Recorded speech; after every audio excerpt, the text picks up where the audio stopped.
I've always loved the soft hush that comes with falling snow. It feels almost magical, like lightning in slow motion, or catching a shooting star. Those rare, quiet moments you can't plan for, but when they arrive, they pull you in completely. I'm not much of a hiker normally, but on snowy nights, something inside me stirs. I just have to get out there. This happened a couple of winters ago in a quiet, wooded part of northern Vermont. My house sits on the edge of town, not deep in the forest, but close enough that a short drive brings you into thick, untouched woods. That particular Saturday night, I had no big plans the next day. I'd gone out the evening before and was feeling a little rough, but when the snow started falling hard and sudden, I couldn't resist. I grabbed my coat, boots, and a flashlight, then drove to one of the lesser-used hiking trails about 10 minutes from home. The lot was empty, as expected. I stepped out, took a deep breath of that crisp, cold air, and started walking. My only goal was to go deep enough to feel truly alone with the snow. After about 20 minutes of steady walking, the trees grew denser and the world grew quieter. I stopped in a small clearing, tilted my head back, and let the flakes land on my face. That's when I heard it. A child's voice, clear and close, a little boy saying, "Hi." My heart jumped. I spun around, scanning the darkness between the trees. Nothing, just snow and shadows. I told myself it was my imagination, maybe the wind playing tricks through the branches. Then I heard it again. "Hi." This time it sounded slightly different, almost playful. I stood frozen, trying to pinpoint the direction, but the voice seemed to come from everywhere and nowhere at once. I was about to turn back toward the car when the boy spoke a third time. "Up here, silly." I looked up instinctively. There, perched on a thick branch, maybe 30 feet off the ground, sat a small boy. He looked about 8 or 9 years old, bundled in a dark winter jacket, scarf, and hat. The lowest branch on that pine tree was easily 20 feet high, impossible for a child to reach without ropes or help. Yet there he was, swinging his legs casually, smiling down at me. For a second, I felt relief. A lost kid. Scary situation, but explainable. I walked closer, keeping my eyes on him. "Hey, buddy, how did you get up there?" I called, trying to sound calm.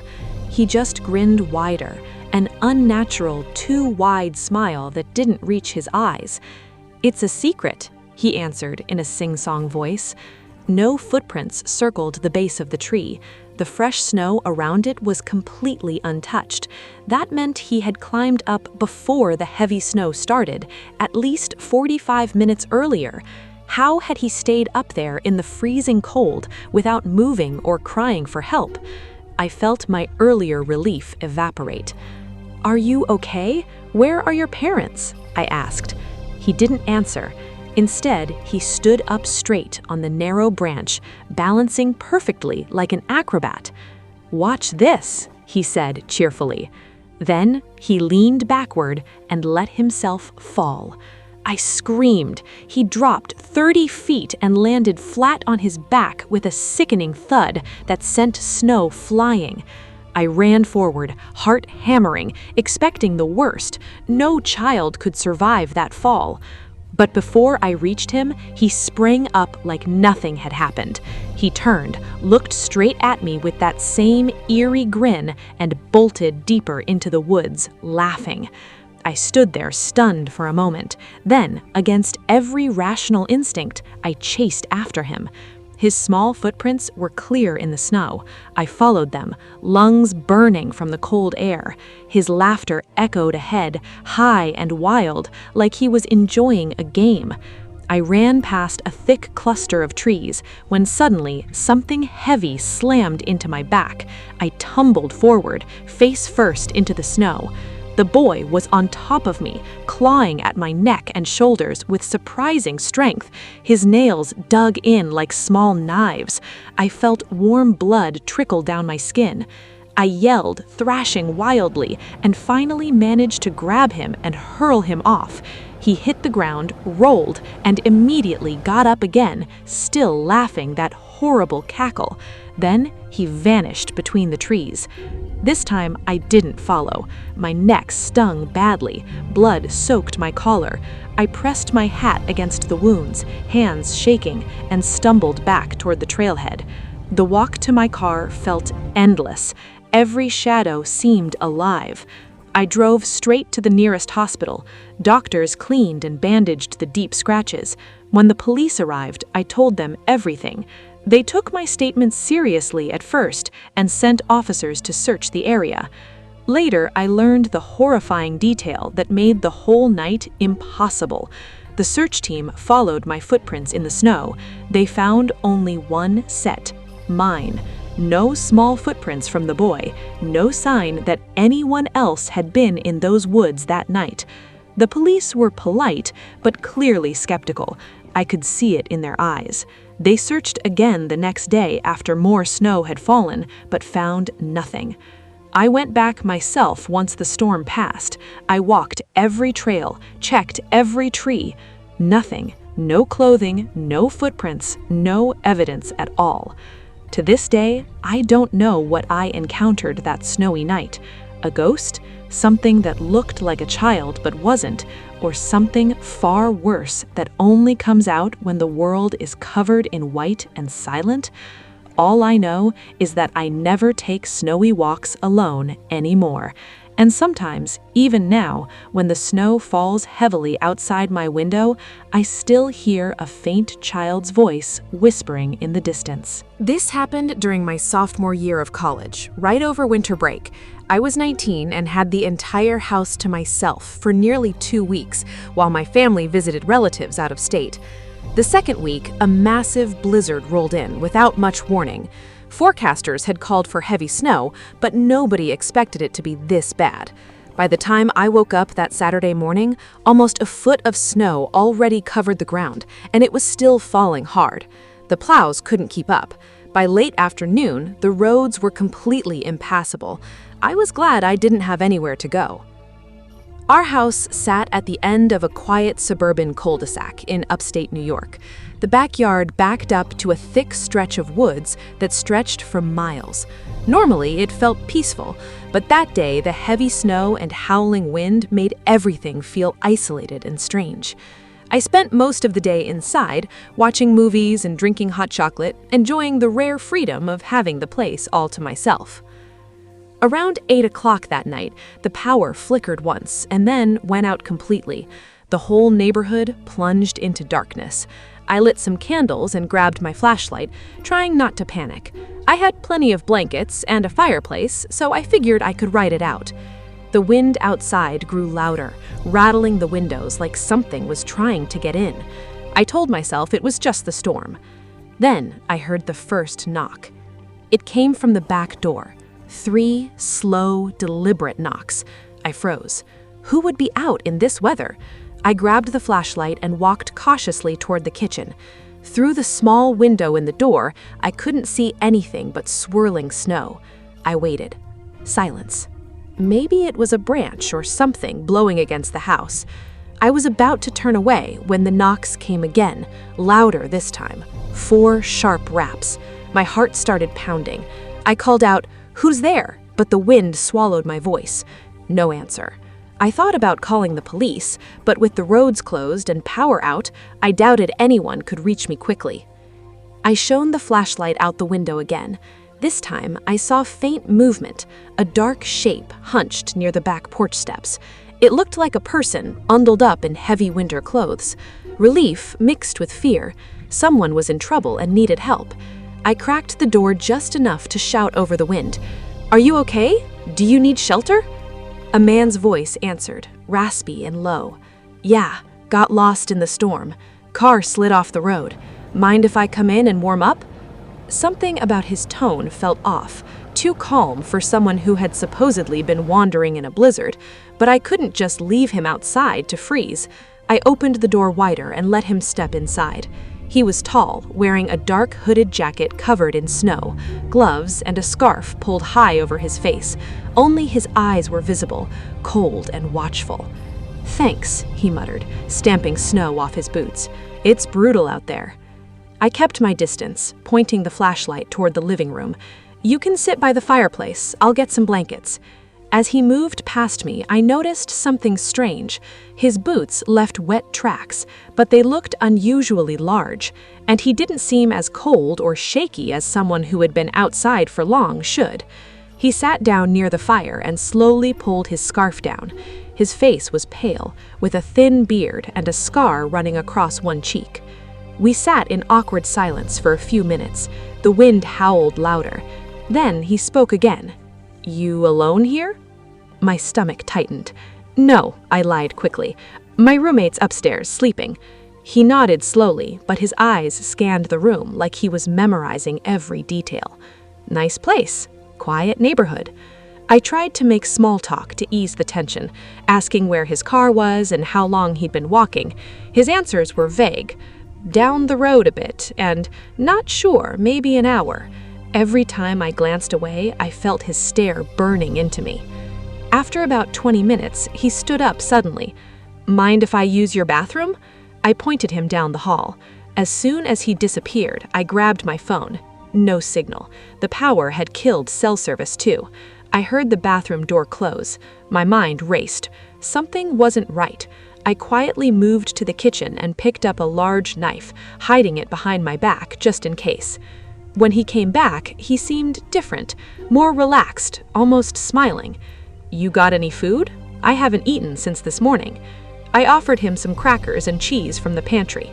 While he ate, he started asking more personal questions. How old was I? Did I have a girlfriend? When would my family be back? Each question made my skin crawl. The power suddenly flickered back on for a few seconds, and in that brief light, I saw something that turned my blood cold. Under his open jacket, tucked into his belt, was the handle of a large hunting knife. I pretended not to notice, and suggested he should try calling for a tow truck. He laughed softly, a low, humorless sound. "No need. I think I'll stay here until morning." That's when I knew I was in real danger. I stood up slowly, still hiding the kitchen knife. "Actually, I think I hear my roommate calling. Let me check on him." Before he could respond, I bolted upstairs, locking my bedroom door behind me. I heard his heavy footsteps on the stairs almost immediately. He tried the handle, then started pounding. "Come on, kid, don't be like that. I just want to talk." The pounding grew harder. The doorframe shook. I pushed my dresser against the door and called 911 again. Still no signal. The wind outside screamed like it was laughing at me. For the next hour, he moved around the house downstairs, opening drawers, breaking things. I heard glass shatter. Then silence. I waited, barely breathing, gripping the knife. Around 3 in the morning, I heard the back door open and slam shut. I crept to the window and saw his dark figure trudging away through the deep snow towards the woods, carrying something, maybe one of my bags. I stayed locked in my room until daylight. When the storm finally eased and power returned, I went downstairs. The house was trashed. Footprints led from the back door straight into the forest. The police later told me they found no trace of the man, no abandoned car on any nearby roads, nothing. To this day, I still wonder what would have happened if I hadn't noticed that knife, or if the power hadn't come back at that exact moment. Sometimes, on quiet, snowy nights, I still hear those 3 slow knocks echoing in my mind. This happened during my senior year of high school in a small town in northern Michigan. It was the middle of January, and we had just finished a late basketball practice. 3 of us, me, my buddy Ryan, and our teammate Marcus, took the train home because the roads were already getting bad. A huge blizzard had been building all day, and by evening it was in full force. The coach told everyone to get home safely, but none of us expected how quickly things would turn dangerous. Our town has a commuter train that runs along the edge of the woods. Ryan and Marcus lived in the busier part of town, just a short walk from their station. My house was farther out. I had to cross the main highway and then hike more than a mile through a wooded path that cut behind the neighborhoods. When the train pulled up to their stop, they got off and we fist-bumped goodbye. I was the only passenger left by the time we reached my station. The doors opened and I stepped onto the empty platform. Snow was coming down so thick it felt like a white curtain. The station lights glowed softly against the drifts, making everything look peaceful yet strangely lonely. No cars, no people, no plows in sight. I pulled my hood tight, zipped my jacket all the way up, and started walking. Crossing the highway was easy. There wasn't a single vehicle moving. I stood in the middle of the road for a moment, amazed at how quiet and beautiful the storm made everything feel. Then I headed into the woods. The path was narrow but familiar. I figured it would save time compared to following the longer road. The snow was already knee-deep in places, and the wind whistled through the bare branches. I had been walking for maybe 15 minutes when I looked up from my boots. About 30 yards ahead, standing perfectly still in the middle of the trail, was a man. He was facing me directly, as if he had been waiting. What hit me first was his clothing. He wore only a thin, short-sleeved t-shirt and shorts. No coat, no gloves, no hat, in the middle of a blizzard. His skin looked pale and almost glowing against the snow. He had this wide, twisted smile stretched across his face, not friendly, but completely unhinged. His eyes were wide open, staring straight at me. I stopped dead in my tracks. My brain tried to make sense of it. Maybe he was drunk, lost, but no one could survive dressed like that in this cold for more than a few minutes. Before I could say anything or back away, his smile vanished. He opened his mouth and let out a loud, guttural scream, the kind that didn't sound fully human. Then he charged straight at me through the deep snow. Pure terror shot through me. I turned and ran as fast as I could back toward the highway, screaming for help even though I knew no one was around. The snow made every step exhausting. I could hear him behind me, his feet pounding, his breath coming in ragged bursts, getting closer.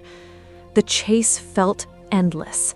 My lungs burned, my legs ached, but fear kept me moving. Somehow, I burst out of the tree line onto the road. I risked a glance back. He was gone.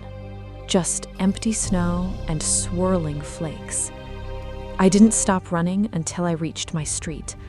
By the time I stumbled through the front door, I was shaking, covered in snow, and barely able to speak. My parents were relieved at first. Then I told them what happened. Dad wanted to go out immediately with a flashlight and look for the guy, but Mom convinced him it was too dangerous. We locked all the doors and windows and tried to calm down. A few hours passed. I went upstairs to my room, still wired with adrenaline. I told my parents I was fine and tried to sleep, but every time I closed my eyes, I saw that deranged smile. Around 2 a.m, a branch scraped against my window. The sound jolted me awake. I got up, pulled the curtain aside to clear it, and nearly collapsed. There he was, standing right outside on the snow-covered ledge, only inches from the glass. His face was now a deep, frozen purple. His bald head had patches of gray stubble, and his eyes were bloodshot. He stared at me with that same twisted grin, his breath fogging the window. I screamed and dropped to the floor. Dad burst into the room just in time to see the man's face before he vanished into the darkness. Dad grabbed a baseball bat and wanted to chase him, but Mom called the police instead. It took them over an hour to reach our house because of the storm. By then, the man was long gone. The officers followed his footprints from my window. They led straight back into the woods behind our property. The police refused to go in deeper at night, saying it was too risky. Dad was furious and almost got into an argument with them. In the end, they left without doing much. No one ever found the man. No reports of anyone missing or acting strangely in the area. Nothing. For weeks afterward, I could barely sleep in my own room. Every creak of the house, every gust of wind against the windows made me jump. I still don't know who or what that was. A desperate homeless person who had lost his mind? Something that wasn't entirely human?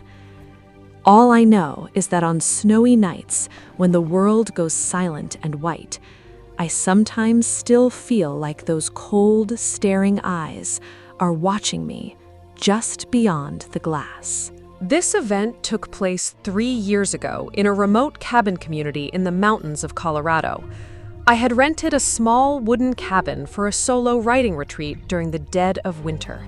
The place was perfect. No Wi-Fi, no neighbors within half a mile.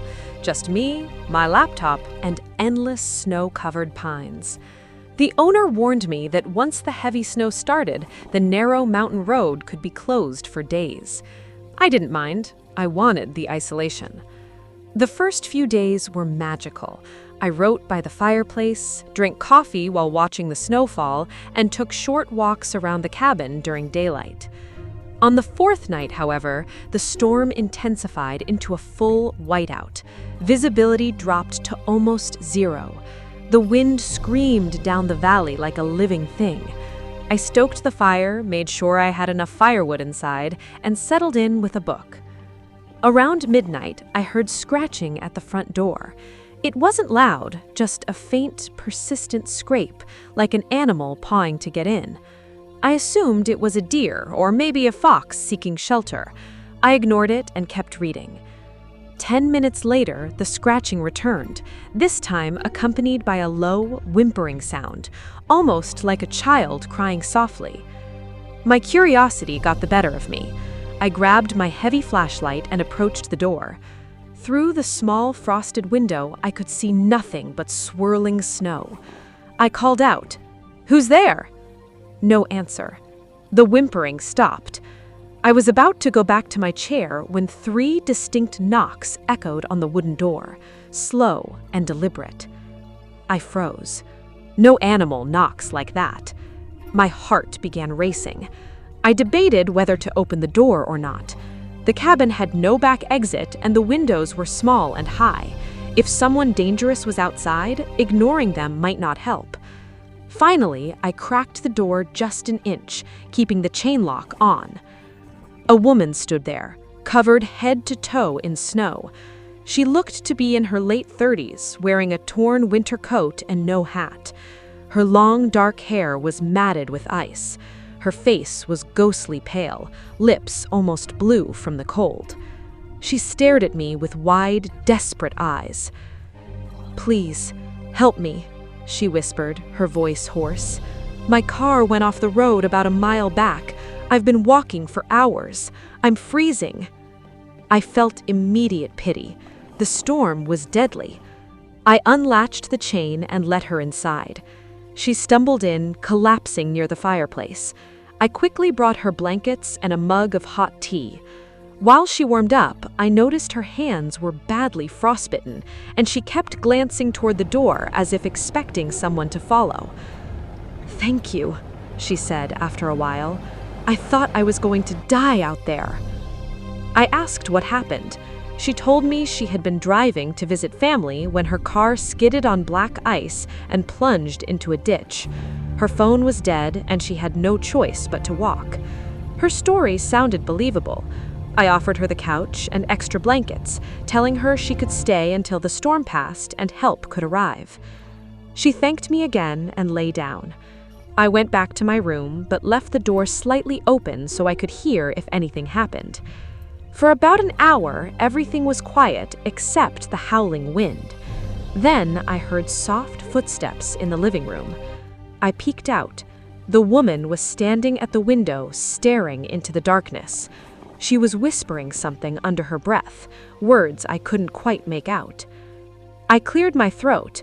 She turned around quickly, smiling in a way that didn't reach her eyes. She shook her head. "I keep thinking I hear my daughter calling me outside." "Your daughter?" This was the first time she had mentioned any child. "Yes, she was in the car with me. I thought she was right behind me when I started walking, but now I'm not sure." Her voice cracked. Ice ran down my spine. She had said nothing about a child earlier. I asked more questions, but her answers became vague and contradictory. One moment, she said her daughter was 8 years old. The next, she described her as a teenager. I offered to call Mountain Rescue as soon as the signal returned, but she suddenly became agitated. "No, don't call anyone. They won't understand." She started pacing, her frostbitten hands twitching. I suggested she should rest. Instead, she walked toward my room. I stepped back, suddenly very aware that I was alone with this stranger. That's when I noticed something horrifying. Her coat, which had been covered in snow when she arrived, was now completely dry. The snow on the floor where she had stood had melted, but there were no wet footprints leading from the door to the fireplace. Only my own prints. She saw the realization on my face. Her smile stretched wider, unnaturally so. "You let me in," she whispered. "Now she can come too."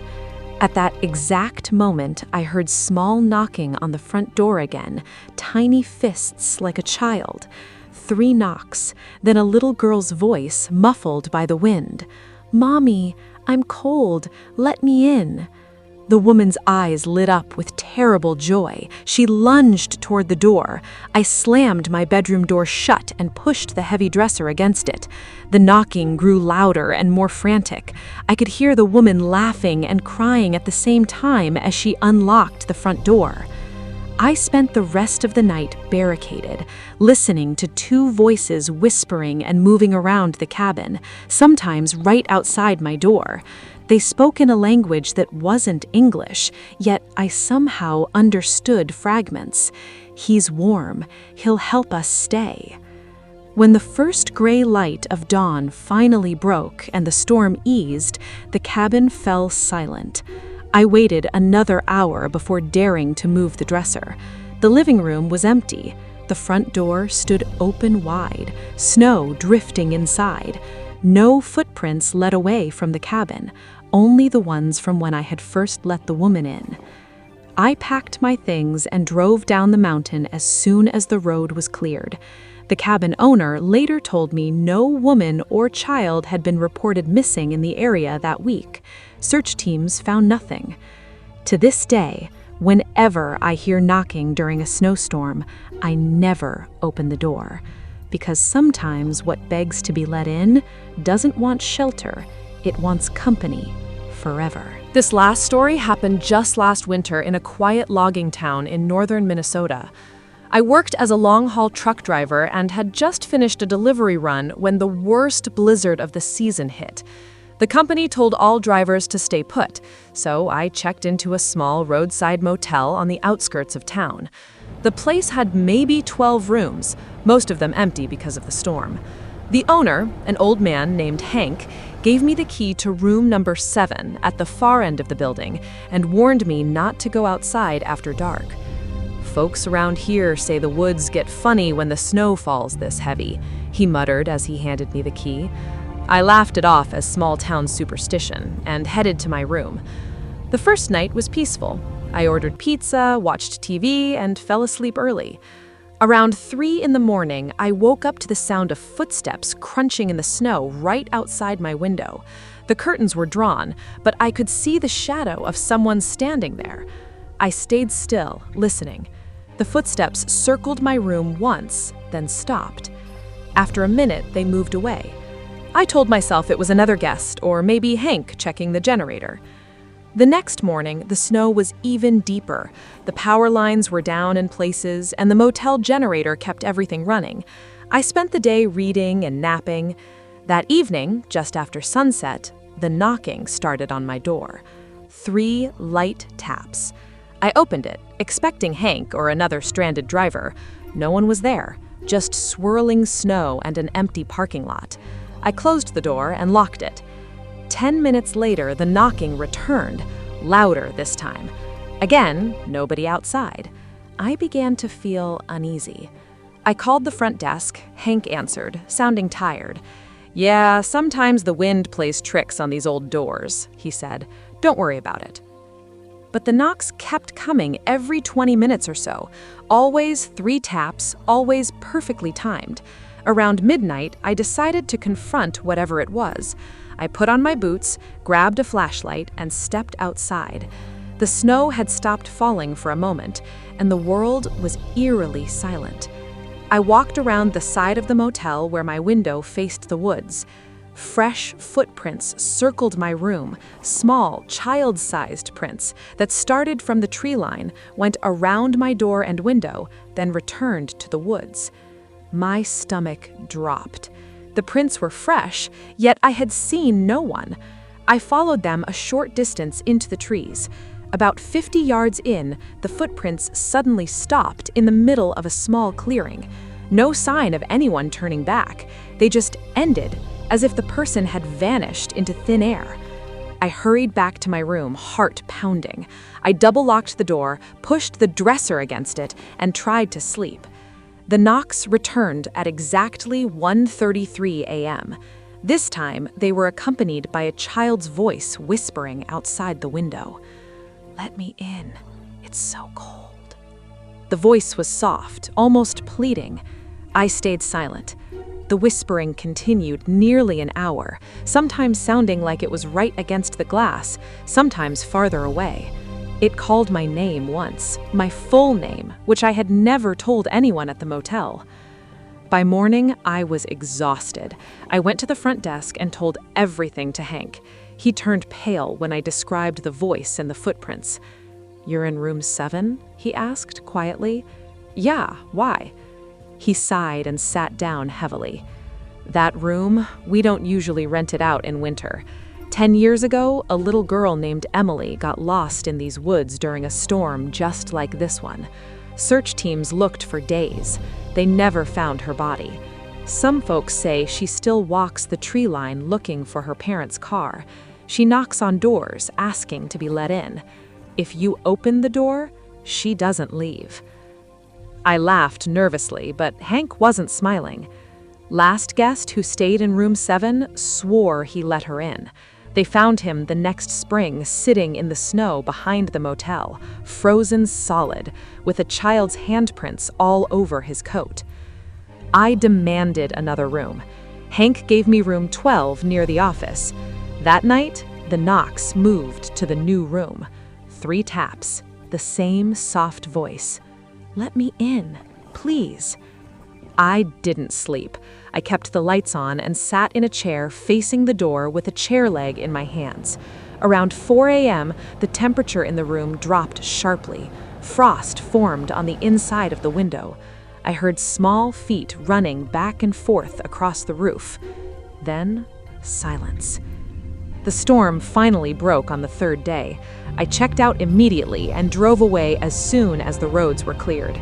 In my rearview mirror, I thought I saw a small figure standing at the edge of the motel woods, watching me leave. Months have passed, but I still can't shake it. Every time it snows heavily at night, I hear those 3 gentle knocks in my dreams. Sometimes I wake up to frost on my bedroom window, even though the heat is on. If you ever find yourself in a lonely motel during a whiteout and you hear 3 soft knocks on your door, don't answer.